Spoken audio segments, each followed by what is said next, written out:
Donc en fait, nous, on a découvert le Repair Café en Belgique. C'était en 2013. En mars 2013, on était allé au Forum des Simplicités Volontaires. Donc ça se passe à Elzel, au Pays des Collines, au musée du Pays des Collines, où ils avaient démarré leur premier Repair Café là-bas, donc mars 2013. C'est venu d'une expérience qui vient de Hollande. À l'origine, c'est en Hollande que ça s'est mis en place. Et en Hollande, c'était dans des cafés. C'est pour ça que ça s'appelle Repair Café. Donc nous, on avait déjà mis en place depuis 2011 des ateliers de réparation vélo. Donc on était déjà dedans pour pouvoir faire nos sorties. On a un stock de vélos, on organise une dizaine de balades par an en vélo. Donc on s'est dit, on va déjà mettre nos ateliers vélo dans le Repair Café. Et puis maintenant, il faut qu'on trouve d'autres bénévoles. Parce qu'on avait des bénévoles pour le vélo, mais pas pour le reste. Et en novembre 2014, il y a eu la journée de réduction des déchets. Donc ça, c'était avec la mairie de Roubaix. Donc du coup, on a mis notre premier Repair Café en place officiellement pour faire l'annonce dans cette semaine-là. Voilà. Et le but de l'action? Le but, c'est d'aider déjà des gens à apprendre à réparer eux-mêmes. Parce qu'il y a plein de choses qu'on peut faire, des petites réparations qu'on peut apprendre à faire soi-même. C'est que des bénévoles puissent s'investir aussi, parce que c'est quelque chose qui est valorisant pour les bénévoles de donner un coup de main à d'autres.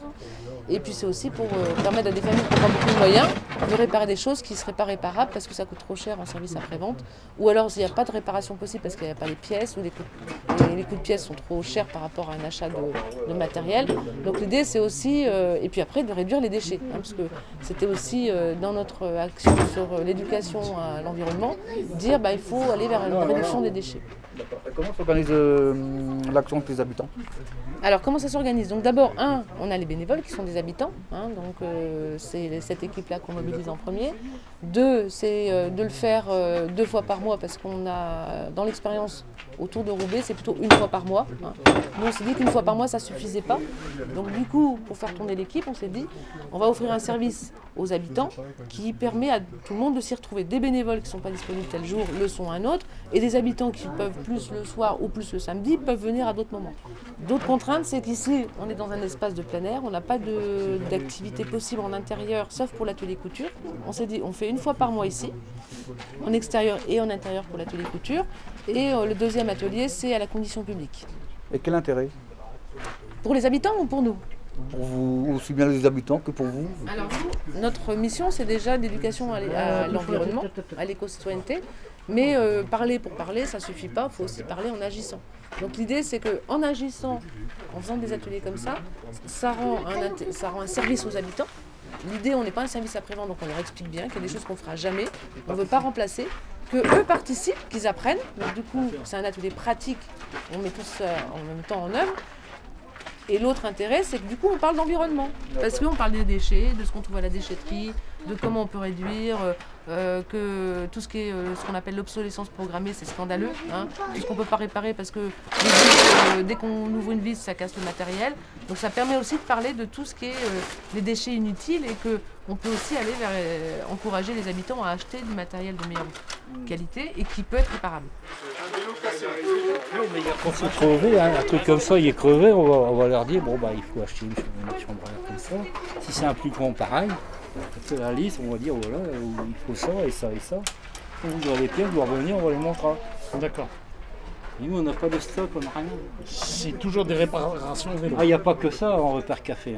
C'est quoi exactement Ce qu'il y a en Repair Café, c'est qu'il y a comment je vais dire ça, il y a des gens qui viennent. Qui font de la couture en réparation. Vous savez, c'est des dames qui viennent, si vous voulez faire un bord de pantalon, faire ce que vous voulez, tout ce qui est couture, il y a des gens qui sont qualifiés avec des machines et ça.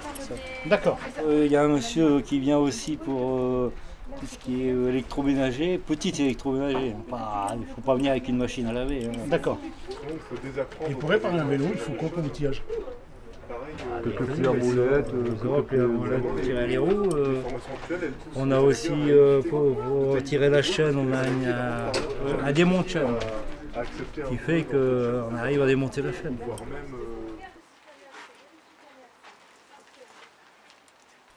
Alors c'est citoyen parce que du coup ça permet à des bénévoles de s'engager au service d'autres. Donc du coup des bénévoles c'est gratifiant pour eux parce qu'en général c'est une action qui est reconnue. Les gens sont toujours en train de remercier qu'on leur ait donné un coup de main, donc c'est bien pour les bénévoles. Ça met de la convivialité aussi, parce que c'est aussi un moment où on se parle facilement, on discute d'autres choses, et puis que les habitants se rencontrent.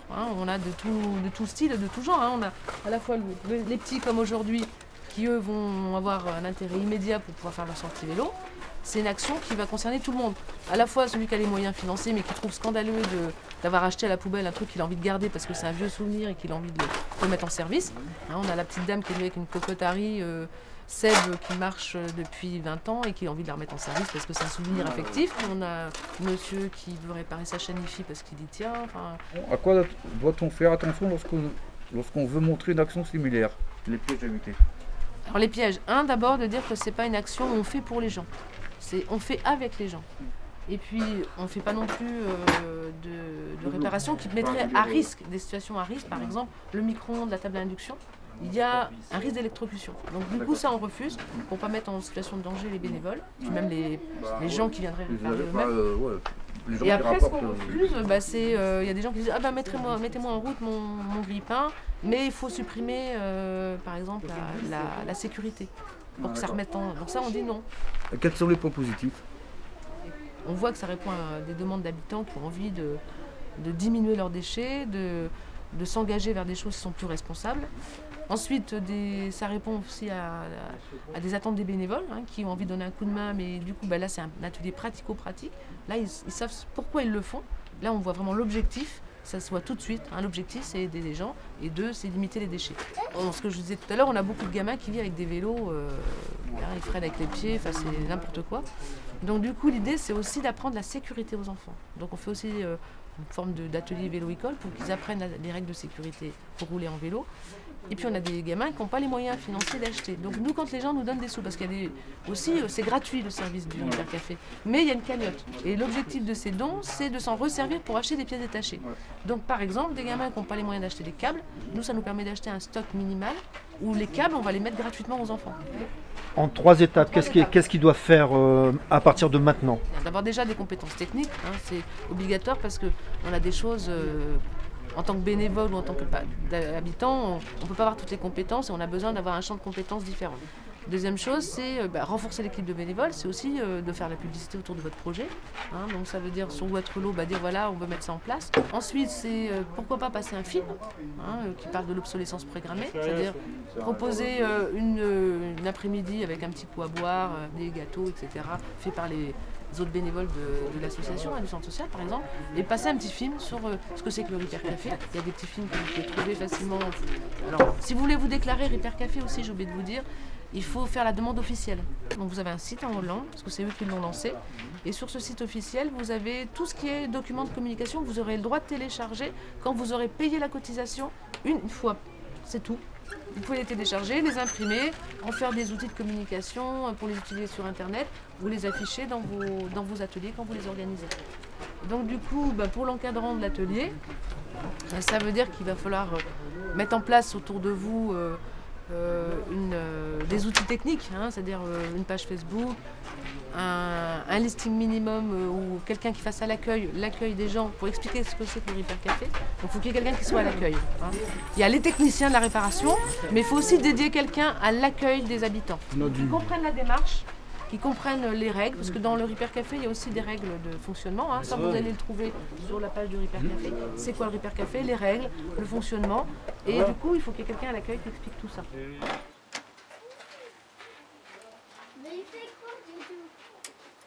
Alors dis-moi, qu'est-ce qu'il y avait à réparer sur le vélo de ton frère? Il fallait réparer le frein.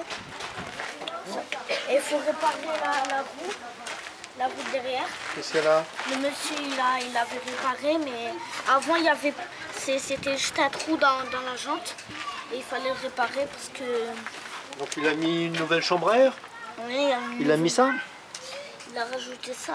Pour moi, c'est difficile à réparer, mais c'est du beau travail. D'accord. Donc tu penses que le monsieur, il a bien travaillé alors? C'est un bon réparateur. Hein? Comme un mécanicien de voiture. Il est comme un mécanicien de voiture. Eh ben dis donc. Sauf qu'il répare les vélos. Sauf qu'il répare les vélos. Pour moi, ce vélo, il est très spécial. C'est le souvenir de 6 ans. Ah. Le premier jour où j'ai joué avec un vélo à 2 roues. Et pour moi, que j'ai roulé à 2 roues avec ça, j'ai appris tout seul. C'est dur, hein? Ah non, tu vas éclater le pneu, toi.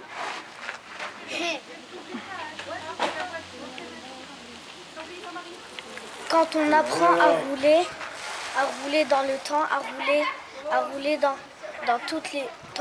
tout l'univers. Un vélo que tu as roulé dans le premier temps, tu rouleras dans tous les temps.